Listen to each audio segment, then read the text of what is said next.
So what I would challenge this young man or young woman to do is you have to look inside of yourself and see what you really want. What are you passionate about? We use these words and these little phrases of only the strong survive and all this other crap. They're all just fucking words. I get so tired of hearing people just talking. Like right now, someone may think Goggins just talking. You don't know me. So when I speak from passion, I speak from experience, I speak from suffering. I have to tell this young man or woman that the only way I believe, this is my experience in life, the only way you're ever going to get to the other side of this journey is you have got to suffer to grow. To grow, you must suffer. You can become the kind of person that is so in tune with the values that you have and what you actually want, that when feelings rise up, you can choose to act however you want despite them. Even if you're tired, you can still go to the gym. Even if you're annoyed with your spouse, you can still speak in a manner that's loving. Even if you don't feel like doing that hard work, you can still push yourself to do it. Your feelings aren't a choice. Your behavior and your thoughts are always a choice. Several people live to be 100 years old, and they have great lives, and they have great kids. Their kids go to college and all sorts of stuff. But somewhere in their life, there was a point where they had a decision to make. They can go left or right on this path. Left was the easy route. Right was the hard route. A lot of people take the easy route. And they had a good life that way, but the better life was going to the right side. And you may have 20 years of pain and suffering to get past it, but a lot of us die never truly starting our journey. And I would tell this young person, you gotta start your journey. It may suck, but it will come out the other side where you're coasting. Many people are suffering from battle fatigue. They've been standing a long time, trying to break the addiction, believing for the promotion, praying for that family member, but hasn't happened yet. They never dreamed they'd still be single, still be dealing with the illness, still be trying to get the loan. Now they're tired. Let me encourage you, your time is coming. Your due season is on the way. Don't let time talk you out of it. Don't let discouragement cause you to give up. Don't let negative thoughts convince you to settle where you are. You were born to succeed, to win, to conquer all difficulties, and to have all your faculties fully developed. Make up your mind you're going to do it every day, every day, every day, until you don't have to think about it, and then you'll automatically do it. I guarantee you, this idea will change your life. Think about it all day, because that is definitely an idea that will give you results that will stick. No matter who you are, no matter where you are in life, you can take the lid off of your job. If you're wondering if you still have the lid on in your life, here are some clues that's going to let you know that the lid is still on. If you're not excited about waking up in the morning, if you're sitting around bored out of your mind, if you got time to do everything anybody asks you to do, you probably got the lid on. If when you tell your dreams to all your friends, it makes sense to them, you got your lid on, man. Your dreams should not make sense to everybody. You got to say something that make people go, how you gonna do that? That's when you got the lid off. And if I were you, I'd do that. I'd take the lid off. It's not always going to be easy. There are going to be challenges. There's still going to be curveballs thrown at me.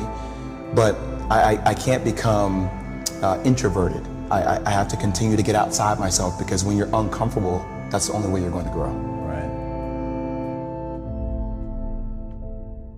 So the only way I became successful was going towards the truth. As painful and as brutal as it is, it changed me. It allowed me to become, in my own right, who I am today. You face it, guys. Never give in to what you want. We need trust, right? We need trust. When we're surrounded by people who believe what we believe and trust starts to emerge, when we trust them and they trust us, we're more willing to take risks. We're more willing to experiment, which requires failure. We're more willing to explore and go somewhere that no one has ever gone before, with the confidence that if we fail, if we trip over, if we turn our backs, that those within our community, those who we trust and who trust us, will look after us while we're gone, will pick us up when we fall over, will help us when we're hurt. Our very survival depends on it. Courage, someone who has the courage no matter what to believe in something wholeheartedly and follow that with faith and courage to just go. And if I was able to do it, you can too. You know, but you need to start making that choice. You need to make that choice right now for yourself. There are people who have lost their arms, lost their sight. There have been people that have been through the most horrific experiences in life, and they found a way to still be happy because they've made the decision that life is too short to suffer. God will use the foolish things to confound the wise. God can use a man without arms and legs to be his hands and feet, to prove that it's not about Nick. It's not about his ability. It's not about him and his strength and how he speaks all around the world and uses his hands greatly as gestures and body language while he gets excited preaching. It's not about me, it's about Jesus. I didn't write my story. Jesus wrote my story. He knew me before the earth began. And I don't know about you, but yeah, it's good to have a job. It's good to have a relationship and get married and have kids. It's good to have that stuff. But until you find Jesus Christ as your Lord and Savior, there will be always something missing. You can't rely on you because you will fail you every single time, just about. I needed Him, not just because of this, but for my heart, for my mind. By the grace of God, He kept me here on earth, even though I tried to commit suicide at age 10. The bullying at my school convinced me that I was a mistake, that I'd never eventuate to anything. Man, what a lie. When you realize it's just the devil, I say just the devil because the devil's nothing compared to Jesus. I was listening to the encouragement my parents were saying, but then listening to the lies at the same time. The lies saying, you're not good enough, Nick, just give up. No, I'm wonderfully and fearfully made according to Psalm 139. Oh, Nick, you should just give up. No, I can't do all things through Christ who strengthens me. But what we need healing first is in the inside, and to hear the voice of God.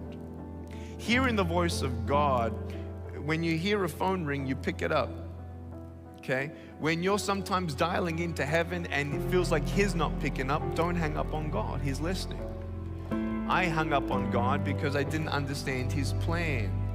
God said through my parents, Nick, God's got a plan for your life. Jeremiah chapter 29, verse 11. I have a whole plan in the future.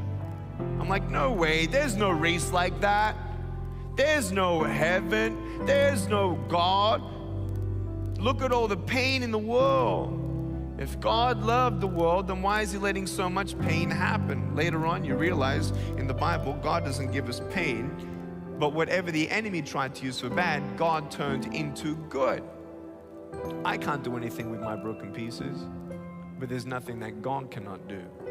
I've seen pain. I've seen miracles. God allows things that we don't understand, but I want you to know if you hold on to Him, He'll hold on to you. If you trust in the Lord with all your heart, even when you cannot walk, He'll carry you. When you don't get a miracle, you can still be a miracle.